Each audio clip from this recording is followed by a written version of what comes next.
जिंदगी में तपिश भी बहुत ज़रूरी है। जिंदगी में तपिश भी बहुत ज़रूरी है क्योंकि अक्सर वो पौधे मुरझा जाया करते हैं जिनकी परवरिश छाया में होती है। जय हिंद प्यारे साथियों, कैसे हैं आप सभी। उम्मीद करते हैं आप लोग बहुत ही मस्त होंगे, स्वस्थ होंगे और मन लगाकर घर पे पढ़ रहे होंगे। प्यारे साथियों, मैं आपको बता दूं कि क्लास 12th के हम लोग हिंदी पढ़ रहे हैं और जिसके चौथे चैप्टर को हम लोग कवर कर रहे हैं। इसके लेखक परिचय हो चुके हैं, पाठ भी हो चुके हैं। अब हम आपको पढ़ाएंगे अर्धनारी ईश्वर, जो जिसके सब्जेक्टिव प्रश्न, जितने भी सब्जेक्टिव प्रश्न है आपके बुक में 10 सब्जेक्टिव प्रश्न दिए गए हैं, तो सभी सब्जेक्टिव प्रश्न का मैं एक एक करके उत्तर आपको दूंगा। तो चलिए हम लोग देखेंगे कि कैसे सभी प्रश्नों का हम लोग जो उत्तर है सटीक शब्दों में हम लोग दे पाएंगे। ठीक है, तो आइए सरल भाषा में हम लोग उत्तर को देखेंगे। शुरू करते हैं। इसका पहला नंबर जो प्रश्न है आपके सामने रहा। प्यारे साथियों, मेरा एक बात आप मान लीजिएगा थोड़ा सा, कि आप वीडियो को शेयर कर दीजिएगा और नए होंगे तो चैनल को सब्सक्राइब कर लीजिएगा। कारण एक ही है कि जब भी मैं वीडियो डालूंगा तो नोटिफिकेशन आपको मिल जाएगा। ठीक है, आइए हम लोग शुरू करते हैं। क्वेश्चन नंबर 1 क्या कहता है? प्रश्न संख्या 1 कहता है कि यदि संधि की वार्ता कुंती और गांधारी के बीच हुई होती तो बहुत संभव था कि महाभारत न मचता। लेखक के इस कथन से क्या आप सहमत है? अपना पक्ष रखिए। प्यारे साथियों, पहले एक बात तो आप समझ जाइए। मैं ये मान के चलता हूं कि आपने लेखक परिचय के बाद जो पाठ पढ़ाए गए हैं उसको आप बहुत अच्छे से समझ चुके हैं। पाठ आपको पूरी तरह से समझ में आ गई है, तब यह जो आंसर है आपको समझ में आएगा। क्योंकि पाठ में हमने पढ़ाया था कि जो संधि की वार्ता थी वो किसके बीच में हुई थी। तो आपको याद होगा कि संधि की वार्ता जो थी वो किसके बीच में हुई थी? कृष्ण और दुर्योधन के बीच में हुआ था। और लेखक कहते हैं कि अगर ये कृष्ण और दुर्योधन के बीच ना होकर किसके बीच हुई रहती? कुंती और गांधारी के बीच हुई होती, या वार्ता या वार्तालाप या संधि या मिलन की बात कुंती और गांधारी के बीच हुई होती तो बहुत संभव था कि यह महाभारत जो है नहीं मचता। तो इसके आंसर को हम लोग देखेंगे। देखिए क्या लिखेंगे, इसका सटीक आंसर क्या होगा। लिखेंगे कि लेखक का यह कहना है कि पुरुष इतना कठोर और कर्कश हो उठा है, पुरुष इतना कठोर और कर्कश हो उठा है कि युद्ध में अपना रक्त बहाते समय उसे यह ध्यान ही नहीं रहता कि इस रक्त के पीछे जिसका सिंदूर बहने वाला है उसका क्या हाल होगा। इस रक्त के पीछे आखिर वो भी तो किसी न किसी के पति हैं। अगर युद्ध हो रहा है तो किसी एक को मारा ही जाना है। तो ये कह सकते हैं कि जब भी किसी की निधन होगी तो किसी न किसी स्त्री की क्या होगी? सिंदूर बह जाएगी। तो यहाँ पे कहा गया है कि जो स्त्रियां हैं जिसके सिंदूर जिसके मरने से बह जाने वाले हैं उनको भी इस बात की कोई फिक्र नहीं होती है, नहीं तो वो चाहती ना तो युद्ध होने ही नहीं देता, समझे। और कहता उन जगहों पर भी तो उनकी राय खुले जहां सिंदूर पर आफत आने वाली है, जहां सिंदूर पर क्या आने वाली है? आफत आने वाली है। अगर युद्ध में जाता है कोई तो उनकी स्त्रियों को पता है कि यहाँ कोई ना कोई मारा जाएगा। तो एक साधारण अगर फिल्म देखा जाए, लेखक समझाते हैं कि एक साधारण फिल्म देखा जाए तो जो संकट पति पे आने वाले होते हैं वो पहले ही आभास हो जाता है स्त्रियों को। तो यहाँ क्यों नहीं स्त्रियों को आभास होता है और क्यों युद्ध के मैदान में अपने पति को भेज देते हैं? क्या वो बिना युद्ध के मैदान में गए किसी बात पे वार्तालाप नहीं हो सकती है? कोई बात का हल नहीं हो सकता है? हो सकता है, लेकिन न पुरुष इस बारे में सोचता है और न उसकी स्त्रियां जो है वो सोचती है। ठीक है, और कहते हैं कि यही कारण है कि लेखक यह कहते हैं कि संधि की वार्ता अगर कृष्ण और दुर्योधन के बीच ना होकर कुंती और गांधारी के बीच हुई होती तो बहुत संभव था कि महाभारत न मचता। अतः हम लेखक की बातों से क्या है? सहमत है। लेखक ने जो कहा है वो सही बात है, हम लेखक की बातों से क्या है? सहमत है। प्यारे साथियों, इतने सरल शब्दों में अगर आप आंसर दे देते हैं, अगर आप लिख कर चलाते हैं तो मैं आपको विश्वास दिलाता हूं कि आपका बिना नंबर काटे पूरे के पूरे नंबर आपको दिए जाएंगे। ठीक है, कहीं से कोई नंबर नहीं काटा जाएगा। आगे आइए अगले क्वेश्चन की तरफ बढ़ते हैं। क्वेश्चन नंबर 2 क्या कहता है? कहता है क्वेश्चन नंबर 2 आपका कहता है कि अर्धनारी ईश्वर की कल्पना, अर्धनारी ईश्वर की कल्पना क्यों की गई होगी? आज इसकी क्या सार्थकता है? मतलब कि आज इसकी महत्व क्या है? अर्धनारी ईश्वर जो कल्पना की गई है आज इसका क्या महत्व? सार्थकता को आप महत्व भी समझ लीजिए। तो आप इसकी क्या महत्व है? आज ये अर्धनारी ईश्वर क्या कहीं दिखती है? तो चलिए हम इसको थोड़ा सा आंसर में देखेंगे कि क्या लिखना है हमें। अर्धनारी ईश्वर शंकर और पार्वती के कल्पित रूप है। ये तो ऑब्जेक्टिव के लिए बड़ा इंपॉर्टेंट है। आपसे पूछा जाएगा कि किसके कल्पित रूप अर्धनारी ईश्वर है, तो शंकर और पार्वती के कल्पित रूप है, जिसका आधा अंग नारी का और आधा अंग क्या है? पुरुष का है। शंकर और पार्वती का जो कल्पित रूप अर्धनारी ईश्वर है जिसमें आधा अंग नारी का और आधा अंग क्या है? पुरुष का दिखाया गया है। यह कल्पना शिव और पार्वती के बीच पूर्ण समन्वय दिखाने को निकाली गई होगी। यह कल्पना शिव और पार्वती के बीच पूर्ण समन्वय दिखाने को निकाली गई होगी। अर्धनारी ईश्वर के कल्पना इसलिए भी की गई होगी कि नर और नारी पूर्ण रूप से क्या है, समान है, एक दूसरे के पूरक है, एक दूसरे के बिना किसी का जीवन नहीं चलने वाला है। पूर्ण समन्वय और पूर्ण रूप से समान दिखाने के लिए यह कल्पना की गई होगी एवं इनमें से एक का गुण दूसरे का दोष नहीं हो सकता है। इसका मतलब है कि अगर कोई पुरुष का गुण नारी सीख लेती है या नारी के अंदर होता है वो गुण, तो ऐसा नहीं है कि उसके नारीत्व पे कोई सवाल उठाएगा या उसके नारीत्व में कोई कमी आ जाएगा, ये सब नहीं है। तो कहा गया है कि ये शिव और पार्वती के जो कल्पित रूप है, शंकर और पार्वती के कल्पित रूप अर्धनारी ईश्वर, ये ऐसा माना गया कि ये इसलिए बनाया गया होगा जहां नर और नारी को पूर्ण दिखाया जाए, पूर्ण रूप से समान दिखाया जाए और इसमें एक का गुण दूसरे का दोष नहीं बन सकता। किंतु पुरुष और स्त्री में अर्धनारी ईश्वर का यह रूप आज दिखाई नहीं देता है। आज कहीं भी पुरुष और स्त्री में अर्धनारी ईश्वर का यह गुण दिखाई नहीं देता है, जो एक पुरुष में स्त्री का गुण हो या एक स्त्री में भी पुरुष का गुण हो। ऐसा लगता है कि ये गुणों का क्या हो गया है, बंटवारा हो गया है। ऐसा क्या लगता है कि गुणों का बंटवारा हो गया है। पुरुष कभी स्त्री के गुण को लेना नहीं चाहता और स्त्री कभी पुरुष के गुण को लेना नहीं चाहती। नारी समझती है कि पुरुष के गुण को सीखने से उसके नारीत्व में क्या हो जाएगी, कमी आ जाएगी। नारी को ऐसा लगता है कि अगर मैं पुरुष का गुण सीख लेती हूं तो क्या हो जाएगा, मेरे नारीत्व में कमी आ जाएगी। इधर पुरुष भी नारी के गुणों को सीखने से क्या करता है, अपनाने से घबराता है। ऐसा लगता है कि पुरुष और नारी के गुणों का क्या हो गया है, बंटवारा हो गया है। ऐसा लगता है कि पुरुष और नारी के गुणों का क्या हो गया है, बंटवारा हो गया है, और जिसे दोनों लांघने से क्या करते हैं, डरते हैं। और ये डरने की कारण है कि ये समाज जब भी ऐसा कुछ देखता है कि कोई भी पुरुष नारी का गुण सीख रहा है तो उसको लगता है कि वो जोरू का गुलाम हो गया है, और जिस कारण से वो कोई भी पुरुष नारी के गुणों को अपनाने से क्या करता है, डरता है। वहीं ये स्त्री भी अगर पुरुष के गुण सीख ले, ये जाकर खेतों में काम करने लगे, अपने ऊपर जिम्मेवारियां उठा ले करके, तो समाज उसको क्या कहता है कि ये तो राक्षसी हो गई है, ये राक्षस की जैसे दिन भर काम करती रहती है, ये तो राक्षसी रूप धारण कर ली है, पता नहीं इसके अंदर इतनी शक्ति आती कहां से है। तो यह कारण है कि दोनों कतराते हैं, दोनों एक दूसरे के नियमों को लांघने से क्या करते हैं, डरते हैं। समझे। आगे आते हैं, अगले क्वेश्चन की तरफ बढ़ते हैं। अगला क्वेश्चन क्या कहता है, क्वेश्चन नंबर 3 क्या कहता है, कहता है रविंद्रनाथ प्रसाद और प्रेमचंद के चिंतन से दिनकर जी क्यों असंतुष्ट है। आपने पाठ में पढ़ा है कि रविंद्रनाथ प्रसाद और ये प्रेमचंद जी तीनों से, समझे, ये दिनकर जी प्रश्न करते हैं कि आप बताइए नारी को किस रूप में देखते हैं, और तीनों का लगभग यही आंसर होता है कि नारी क्या है, सिर्फ पुरुष के बाहों में झूलती हुई जूही की माला है जो उसको सुकून देने के लिए बनाई गई है। समझे, वो सिर्फ सुंदरता की खान है। समझे, वो सिर्फ सुंदरता की क्या है, खान है। उसको शिक्षा व्यवस्था से कुछ नहीं लेना है, उसको शिक्षा ग्रहण करने से कोई फायदा नहीं होने वाला है। तो ये बताया गया लगभग, और यही कारण है कि इन तीनों की बातों से दिनकर जी क्या है, असंतुष्ट है। दिनकर जी इन लोगों के विचारों से असंतुष्ट है क्योंकि इन सभी लोगों का विचार है कि सदियों की आदत और सभ्यता से उनका अंतर मन यही कहता है कि नारी जीवन की सार्थकता है पुरुष को रिझा कर रखने में, पुरुष को क्या करने के, रिझा कर रखने में इसकी सार्थकता है।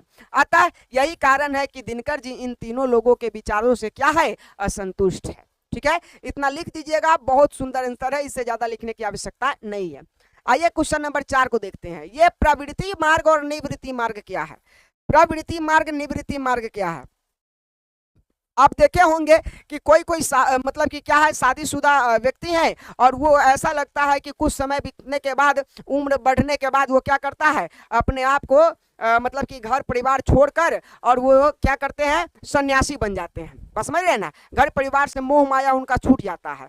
तो जो व्यक्ति अपने फैमिली को लेकर नहीं चलता है उसे हम कहते हैं क्या, निवृत्ति मार्गी। और जो अपने फैमिली के अनुसार चलता है, फैमिली की जरूरतों को पूरा करता है, फैमिली में रहकर एक दूसरे की मदद करते हुए आगे बढ़ता है, उसको कहते हैं प्रवृत्ति मार्गी। ये आप सरल शब्दों में समझ गए। आइए थोड़ा सा भाषा में समझ लेते हैं, लिखना क्या है। प्रवृत्ति और निवृत्ति मार्ग क्या है, तो क्या लिखेंगे, प्रवृत्ति और निवृत्ति मार्ग निम्नलिखित है।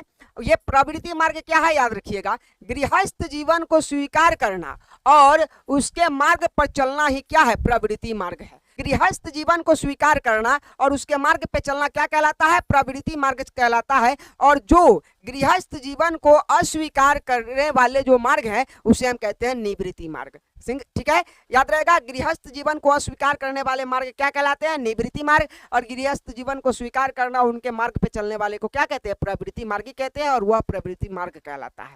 आगे आइए अगले क्वेश्चन की तरफ बढ़ते हैं। 5वां नंबर प्रश्न क्या कहता है? कहता है बुद्ध ने आनंद से क्या कहा था?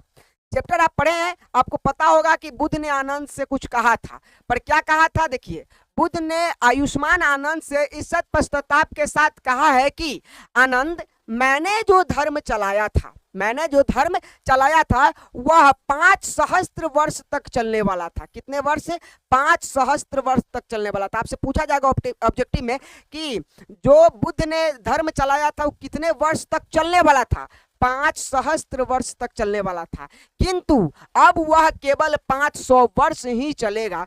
क्योंकि मैंने नारियों को भिक्षुणी होने का अधिकार दे दिया है। क्योंकि मैंने नारियों को क्या दे दिया है? भिक्षुणी होने का अधिकार दे दिया है। और यही कारण है कि मैंने जो धर्म चलाया था वो 5 सहस्त्र वर्ष चलने वाला था, लेकिन अब कितने वर्ष चलेंगे? 500 वर्ष ही चलेगा। आइए अगले क्वेश्चन की तरफ बढ़ते हैं। क्वेश्चन नंबर 6 क्या कहता है? स्त्री को अहेरिन, नागिन और जादूगरनी करने के पीछे क्या मंशा होती है?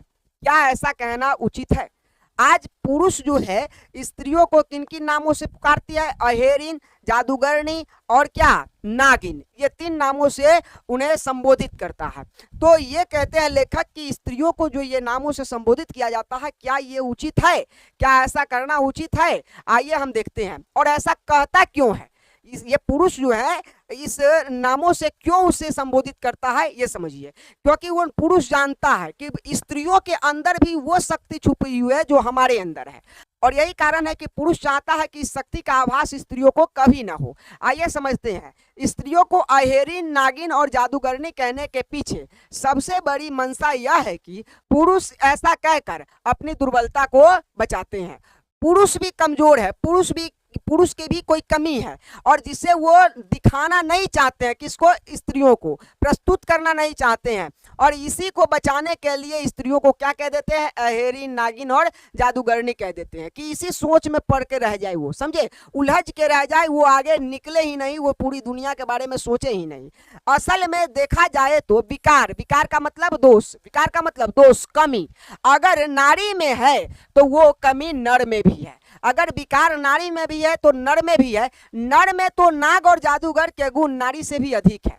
लेखक ने बताया है कि जो नर है वो कहता है कि हम नागिन और जादूगरनी कहते हैं स्त्रियों को। मैं बता दूं, लेखक कहते हैं कि मैं बता दूं कि नर में तो नाग और जादूगर का गुण नारियों से भी अधिक है, समझे।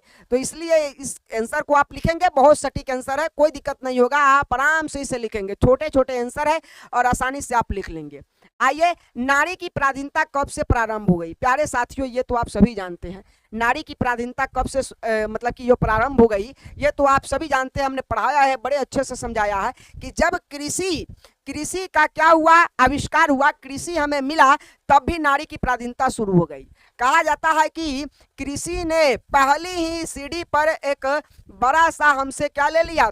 हमसे त्याग करवा दिया, समझिए तो, कि स्त्रियों को 4 दीवारियों में बंद कर दी और पुरुषों के लिए पूरा संसार खुला छोड़ दिया, समझे। और स्त्रियां कभी इस बात का विरोध नहीं की, कभी वो अपना हक मांगी नहीं, और यही कारण है कि पुरुष धीरे धीरे वो सब चीजें हासिल कर लिया, वो सब नियम अपने ऊपर रख लिया। जैसे कि वो कहीं बाहर जाकर पढ़ना चाहता है, जैसे कि उसकी कोई महत्वाकांक्षा है वो पूरा करना चाहता है, जैसे कि उसके लिए वो कहीं दूसरे जगह पर जाकर जीवन जीना चाहता है, वो घूमना चाहता है, वो कोई काम करना चाहता है, वो समाज की सेवा करना चाहता है, ये सब जो कार्य है वो अपने ऊपर रख लिया और स्त्रियों को लिए छोड़ दी, तो वो सिर्फ 4 दीवारी। ठीक है, तो आइए हम इसको समझते हैं। कहता है कि जब से मानव जाति ने कृषि का आविष्कार शुरू किया, तब से नारी की पराधीनता प्रारंभ हो गई। पराधीनता का मतलब होता है दूसरे के अधीन होना, पराधीनता का मतलब दूसरे के अधीन होगा। आज स्त्रियां जो है पुरुष के क्या है? पराधीन है। जैसे हमारा भारत अंग्रेजों के पराधीन था, हमेशा से गुलाम रहा 200 वर्षों तक का, उसी तरह से जो स्त्रियां हैं वो पराधीन हो चुकी है, अपना अस्तित्व खो बैठी है, अपने अंदर की जो शक्ति है उसे खो बैठी है। हमेशा ये मानती है कि अगर पुरुष जाति समाप्त हो जाए, अगर पुरुष किसी स्त्री की पुरुष क्या हो जाए, समाप्त हो जाए, निधन हो जाए उनका, तो इनको लगता है कि हमारा जीवन क्या हो जाएगा, यहीं पे समाप्त हो जाएगा। समझे? तो ये स्त्रियां जो है अपनी क्या है, अस्तित्व खो बैठी है। और ये कब हुआ? जब कृषि का क्या हुआ, विकास हुआ। जब कृषि का आविष्कार हुआ, विकास हुआ, तब धीरे धीरे ये स्त्रियां क्या है, पराधीन होती चली गई। कृषि का आविष्कार होने से नारी घर में और नर बाहर रहने लगे। कृषि का जब आविष्कार हुआ तो नारी कहाँ रहने लगी, घर में, और नर कहाँ रहने लगे, बाहर रहने लगे। यहाँ से जिंदगी दो टुकड़ों में बट गई। जब भी कृषि का आविष्कार हुआ तो जिंदगी दो टुकड़ों में बट गई। घर का जीवन सीमित रहा कि आपको इतना ही दूर में, इतना ही जगह में, यही चार दीवारी में आपको जीवन जीना है, इसी में जो करना है वो करना है, पुरुषों की सेवा पानी के लिए जो व्यवस्था करना है।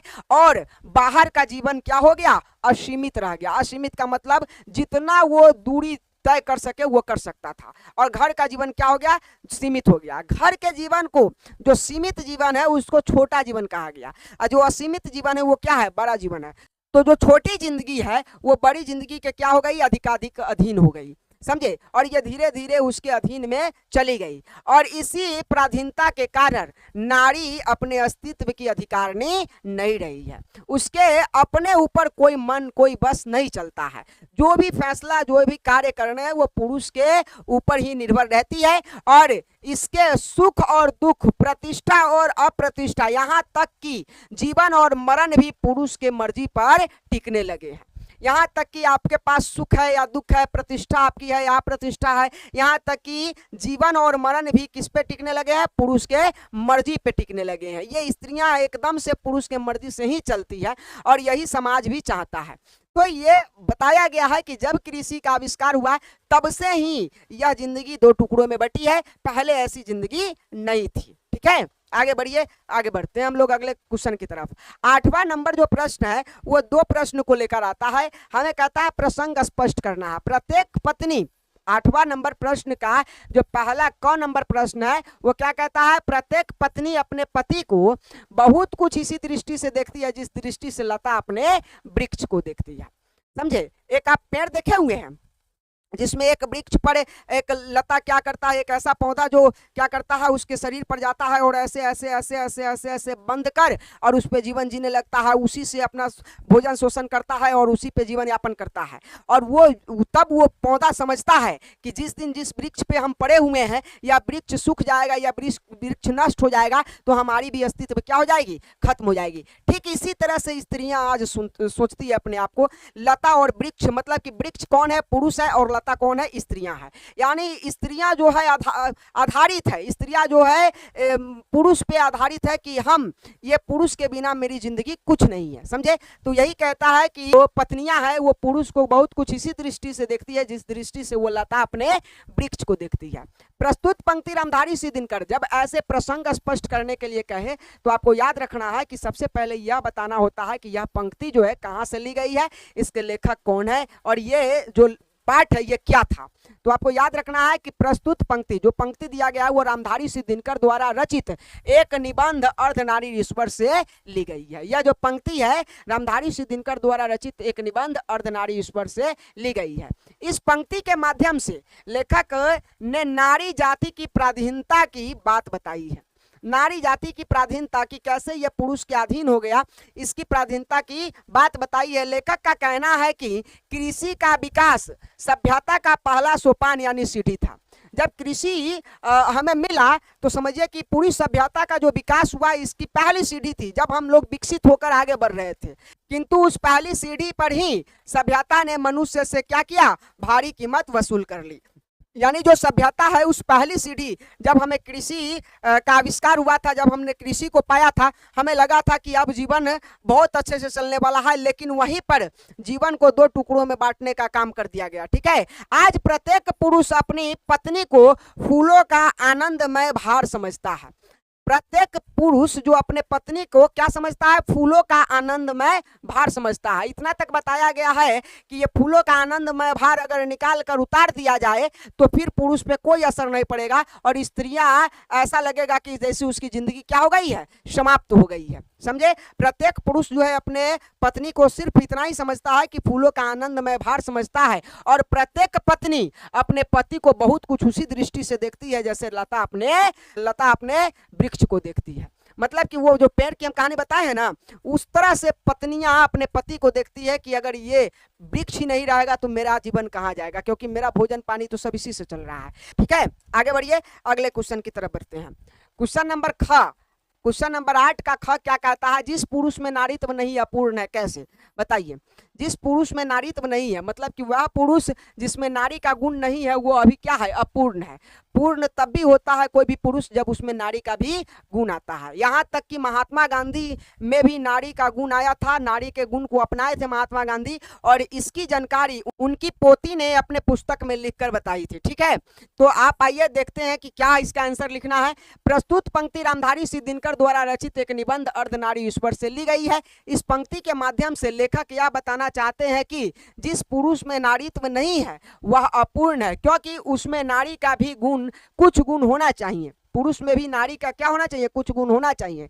नारी पुरुष को बहुत सहयोग करती है, जो नारी है वो पुरुष को बहुत सहयोग करती है। ऐसा बिल्कुल नहीं है कि नर के अंदर नारी का गुण नहीं आना चाहिए, ऐसा बिल्कुल नहीं। अगर कोई नर सोचता है कि नारी का गुण नहीं आना चाहिए तो ऐसा बिल्कुल नहीं है कि नर के अंदर नारी का गुण नहीं आना चाहिए। अर्धनारी ईश्वर का मतलब ही है कि नर और नारी दोनों एक दूसरे के क्या है? बिना अधूरे हैं। अर्धनारी ईश्वर का मतलब ही है कि नर और नारी दोनों एक दूसरे के बिना क्या है? अधूरे हैं। अतः पुरुष में भी नारीत्व होना चाहिए, अगर ऐसा नहीं है तो वह क्या है? अपूर्ण है। अगर किसी भी पुरुष में नारीत्व नहीं है, नारीत्व का गुण नहीं है, नारी का गुण नहीं है, तो वो क्या माना जाएगा? अपूर्ण माना जाएगा। ये क्वेश्चन नंबर 9 को देखते हैं। क्वेश्चन नंबर 9 क्या कहता है? कहता है जिसे भी पुरुष अपना कर्म क्षेत्र मानता है, जिसे भी पुरुष अपना क्या मानता है? कर्म क्षेत्र मानता है, वह नारी का भी कर्म क्षेत्र है। कैसे? जो भी पुरुष कहता है कि यह हमारा कर्म क्षेत्र है, वो नारी का भी कर्म क्षेत्र है। कैसे? तो देखिए, कहता है नारी केवल नर को रिझाने अथवा उसे प्रेरणा देने के लिए नहीं बनी है। नारी केवल नर को रिझाने या उसे प्रेरणा देने के लिए नहीं बनी है। नारी की भी अपनी क्या है? कुछ महत्वाकांक्षा है। जैसे एक पुरुष की महत्वाकांक्षा होती है कि भाई हम ये करेंगे, हम ये करेंगे, उस तरह से नारी की भी महत्वाकांक्षा है। उसके भी जीवनो उद्देश्य है, उसके भी जीवन का कुछ उद्देश्य है, और उसे भी पूरा करने का पूरा हक होना चाहिए। ऐसा नहीं है कि आप उसके हक मार देंगे, आप उसको छूट नहीं देंगे, उसकी स्वतंत्रता छीन लेंगे, तो यह सही नहीं है। कहता है जीवन यज्ञ में उसका भी उतना ही हिस्सा है, और वह हिस्सा केवल घर तक सीमित नहीं है बल्कि वह बाहर भी है। जिसे भी पुरुष अपना कर्म क्षेत्र मानता है वह नारी का भी क्या है?